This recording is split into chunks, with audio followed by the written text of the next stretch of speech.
Au départ, tous bien-aimés frères et sœurs. Après la riposte, et moi j'appelle pas ça riposte, j'appelle ça avertissement. Parce que ce n'est pas la première fois que l'Iran se comporte ainsi. L'Iran a fait la même chose avec Israël. Il envoie des missiles pour dire à Israël, je peux t'atteindre.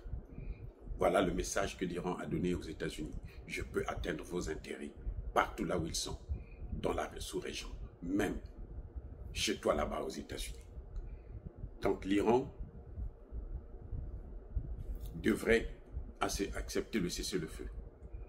En tout cas, l'Iran, si vous regardez très bien, écoutez bien, si vous regardez très bien, l'Iran n'a jamais frappé Israël de façon continuelle. Non. Non, non, non, non, non. L'Iran n'a jamais fait ça. Israël frappe, l'Iran riposte. Israël frappe, l'Iran riposte. Ah oui. L'Iran n'a pas été en guerre contre Israël. L'Iran a répondu à chaque fois que Israël a frappé. Suivez bien comment les choses se sont passées. Vous allez entendre le matin, Israël a frappé encore. L'après-midi, l'Iran riposte.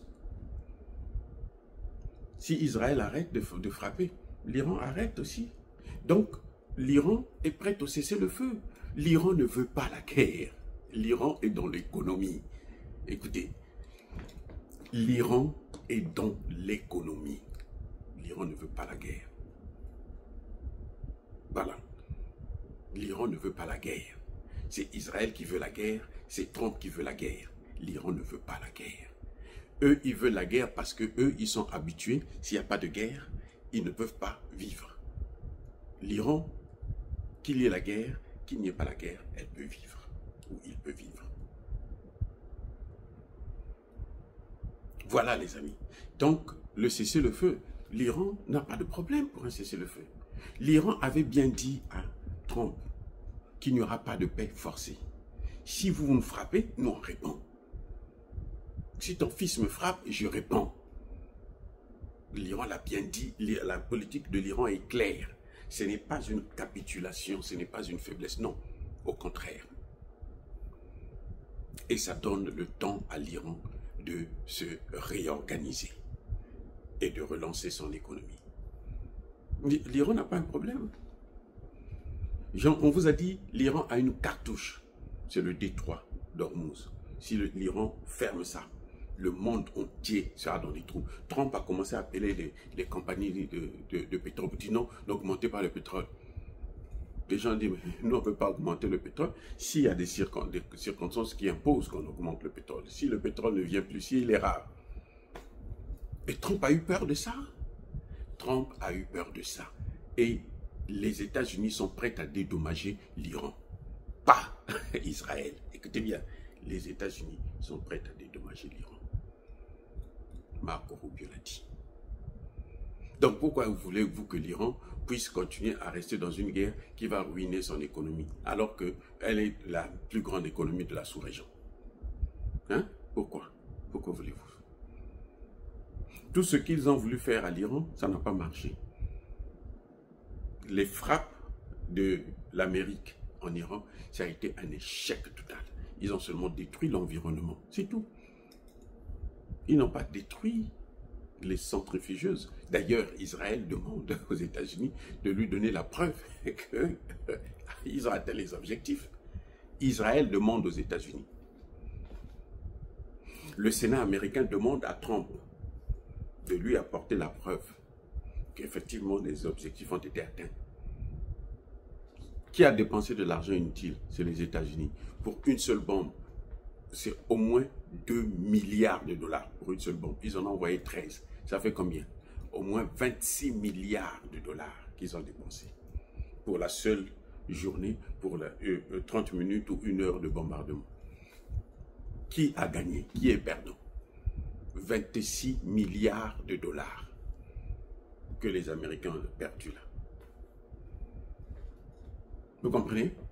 Entre-temps, les Américains ont été obligés de déplacer toutes les bases militaires Ils ont fait alerte générale, ils ont déplacé beaucoup.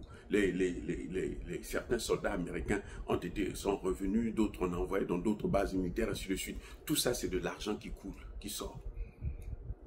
Et je vous ai dit que le problème de l'Amérique, ce sont ses bases militaires. Ce sont ses guerres. À force de faire les guerres, elle s'appauvrit. Oui, c'est pas l'Iran. L'Iran, aujourd'hui, il y a des pays ou des gens qui n'entendaient jamais parler de l'Iran. Aujourd'hui, tout le monde sait que non, l'Iran, c'est une puissance incontestable. Puisqu'ils ont affronté Israël, ils ont affronté les États-Unis. L'économie israélienne a pris un coup. Je vous garantis que ça va être terrible pour Israël. Parce que l'Amérique n'a pas l'argent pour financer ça. Ça va être terrible pour relancer cette économie. La raffinerie, l'unique raffinerie, la plus grande raffinerie qu'ils ont été détruite. Le Mossad a été envoyé en l'air. Le ministère, vous savez, c'est pour ça que ça dit que l'Iran, c'est un pays civilisé en fait. Il est civilisé. Parce que l'Iran n'a pas touché le ministère de la Défense israélienne. Jusqu'à ce que Israël attaque son ministère de la Défense. Après, l'Iran a riposté aussi, a détruit le leur. C'est-à-dire que c'est incroyable de voir un pays qui fait la guerre comme ça.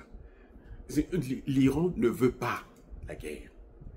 L'Iran veut seulement qu'on le laisse tranquille. Et puis c'est tout. Voilà ce qui est en train de se passer. Ce n'est pas la guerre que l'Iran cherche. L'Iran veut la paix. L'Iran veut vivre en paix.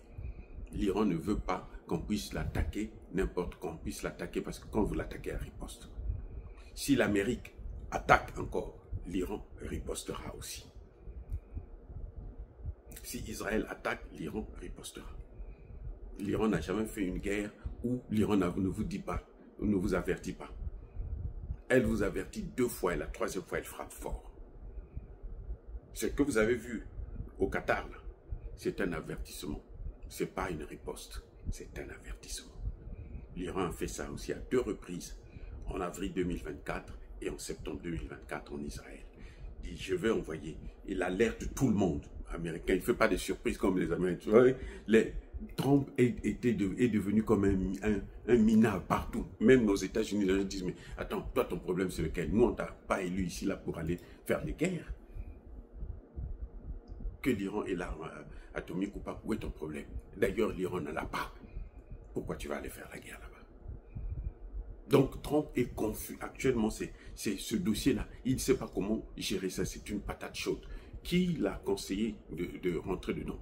Regardez comment Trump est en train d'annoncer. Regardez l'attitude de son vice-président, Vance.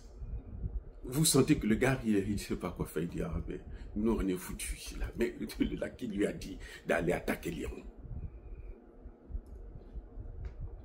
Eh oui, ce n'était pas une décision sage.